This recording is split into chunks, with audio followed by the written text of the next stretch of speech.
일본군은 그동안 한국인 위안부 학살을 부인해 왔었는데요. 이 만행을 증명할 영상 자료가 공개됐습니다.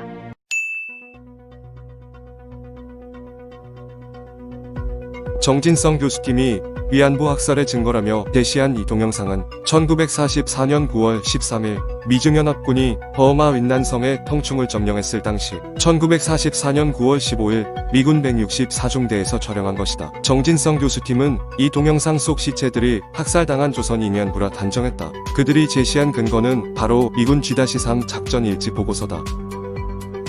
Night of the 13th, the Japs shot 30 Korean girls in the city. 9월 13일 밤 일본군이 30명의 조선 위안부를 사격했다. 9월 13일 밤에 사살된 위안부를 동영상 속 시체라고 볼 수 있을까?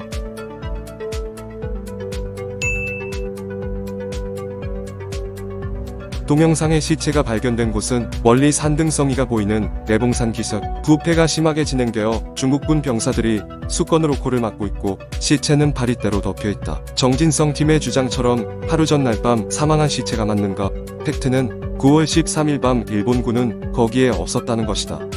한 달 반 전 7월 27일 일본군은 내봉산진지를 포기하고 텅충성 내로 후퇴했기 때문이다. 그런데 미중연합군 포위망을 뚫고 나와 시체들을 내봉산에 유기했다는 게 이치에 맞는 주장일까? 팩트는 이 시체들과 미군 보고서의 내용은 아무 관계가 없다는 것이다. 9월 15일자 보고서에 따르면 30명의 한국인 위안부가 사살됐다는 충격적인 내용이 나온다. 그런데 그보다 며칠 전인 9월 9일자 보고서에 따르면 텅충에는 30명의 한국인 위안부가 존재했다는 내용이 나온다. 결국 보고서에 따르면 30명의 위안부 중에서 30명이 사살됐으니 한국인 위안부는 전멸했다는 결론이 나온다. 그런데 9월 15일자 미군 보고서에 따르면 미중연합군과 일본군과의 전투가 종료 후 13명의 한국인 위안부가 생존했다는 내용을 확인할 수 있다. 왜 이런 모순이 생겼을까? 그 이유는 첫째, 보고서의 내용은 지역 언론과 소문에 근거한 정보를 바탕으로 만들어졌고, 둘째, 부정확한 중국군 정보에 의존하여 만들어졌기 때문이다. 정진성 팀의 주장대로 송산과 텅충 지역 한국인 위안부가 80여 명일까? 한국인 위안부가 80여 명이라는 정진성 팀의 주장은 버마 북부 만델라이와 마치나 전선 사이에 있던 전체 위안부 숫자보다 많아져 설득력이 없다. 그 장소에 있던 위안부는 포모야 위안소 22명, 표헤이 위안소 20명, 긴스이 위안소 21명으로 총 63명에 불과하다. 정진성 팀은 왜 송산과 텅충 지역에 위안부 총수를 부풀렸을까? 생존자 23명을 제외한 피학살 위안부 수를 과장하기 위해서일까?